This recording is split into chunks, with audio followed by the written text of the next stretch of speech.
ele perguntou, é interessante também isso, ele perguntou, Elias, o que você está fazendo?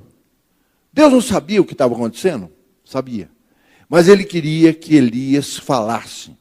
A Bíblia sempre diz, nós temos que pedir e pedir e pedir. Mas para quê? Deus já sabe. Eu estou aqui na pior, ficar pedindo, não tenho vontade de orar nenhuma, etc. e tal. Mas Deus determinou. E ele chegou e disse, olha, Deus, é o seguinte, eu estou muito mal, todo o trabalho que eu fiz deu errado, ninguém mais crê no Senhor. Este foi o fundamento da depressão do Elias. Qual era o grande objetivo de Elias? Não era ficar rico, ele era um cara que vestia-se mal, dormia mal, os corvos vinham dar comida para ele, não sei, não estava com nada. O objetivo deles era cumprir uma missão para Deus. Ele chegou à seguinte conclusão, eu falhei na minha missão. Por isso que ele se abateu. Aí vem Deus e diz, espera lá, fica calmo. Eu vou fazer isso, isso, isso, isso. E no fim ele diz, também conservei em Israel 7.000. Todo o joelho que não se dobrou a Baal e toda a boca que não o beijou. Ou seja, a resposta de Deus para Elias foi, a sua depressão não tem razão de ser. A sua tarefa não terminou. Você vai ungir um novo profeta, você vai identificar um rei, você vai fazer tudo isso. E tem um grupo de pessoas que, como você, continuam temendo a mim. E vocês sabem que ele completou a obra dele, foi levado no carro de fogo e Eliseu o substituiu. A segunda questão que nós precisamos estabelecer é o seguinte, não existe possibilidade de se eliminar radicalmente a tristeza. Esquece.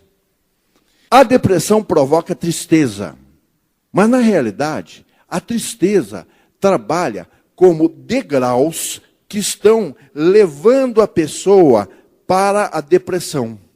Cada tristeza assumida na sua vida é um pouco da sua capacidade de vitória que é tirada. Então, esse elemento é um elemento importante. Você veja, Jesus queria mostrar a eles que ele era a vida. E eles queriam dizer que ele era um cara, puxa vida, você não está entendendo, o mestre morreu, você não entendeu o problema, não? Nós temos duas possibilidades de trabalhar. Primeira delas, nós, como já analisamos, teremos períodos alternados de alegrias e pontos de tristeza na nossa vida.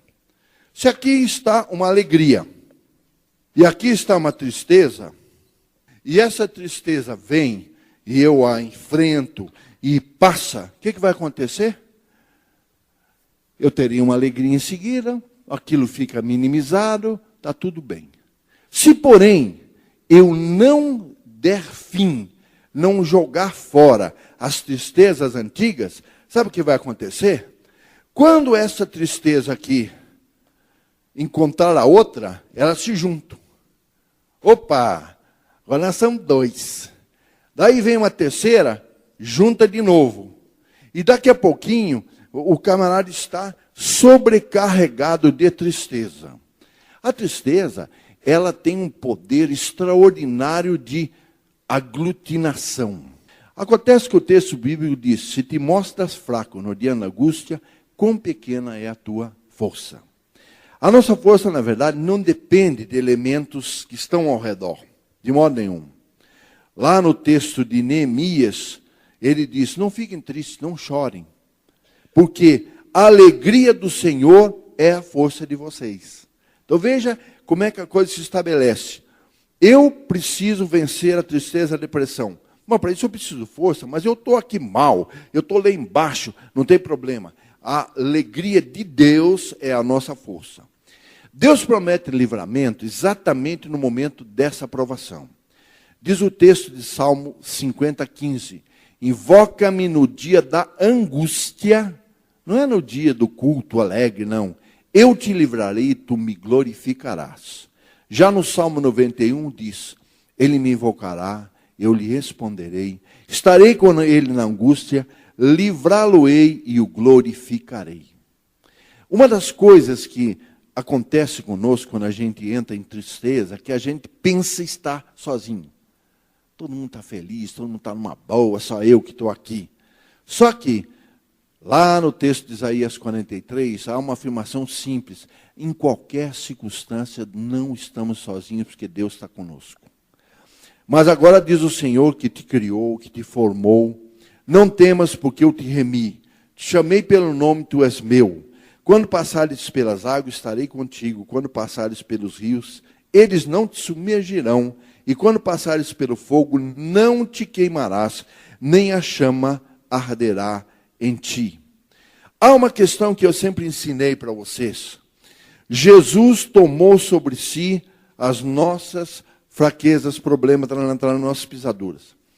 Especificamente, eu diria o seguinte: Jesus morreu para que eu tivesse vida, e todos os outros elementos da minha existência estão coligados nessa mesma concepção. Ou seja, o que Jesus sofreu por mim, eu não tenho que sofrer de novo. E o texto bíblico diz, ele lá dirigindo-se lá naquele horto para orar, ele disse para os discípulos: a minha alma está profundamente triste até a morte, ficai aqui e vigiai. Tudo que Jesus passou, e ele passou uma tristeza muito grande, que ele sabia que seria separado de Deus. Lembre-se que nós temos uma dívida paga e não podemos pagá-la de novo. As palavras de Jesus sobre a aflição, que nós mencionamos lá no começo, elas dizem na sua primeira parte: no mundo tereis aflições. Daí ele conclui: mas tende bom ânimo, eu venci o mundo. Então, na realidade, aquela lista inicial que eu falei para vocês, características da depressão. Primeiro, tristeza permanente. A palavra de Deus em Pedro, em Romanos, diz uma coisa: nós temos que nos alegrar na esperança da eternidade, independente do que acontece na terra.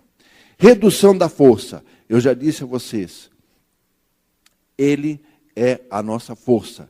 E o texto de Isaías diz: eu vou dar força para quem não tem nenhuma energia. Mas eu estou aqui acabado, não tem problema. Sentimento de fracasso.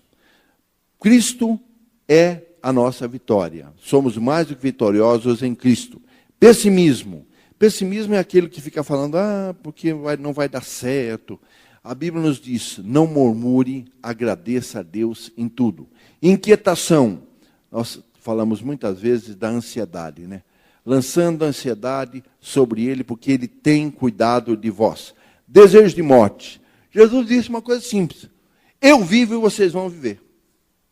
Não tem que ter desejo de morte, não. Isso aí não tem fundamento dentro da sua realidade de pessoa salva. Comiseração, ou seja, tudo eu, somente eu, paralá, paralá, paralá, paralá. Lá no texto de Neemias 8 diz que Deus estabelece o dia de hoje para nossa satisfação e alegria.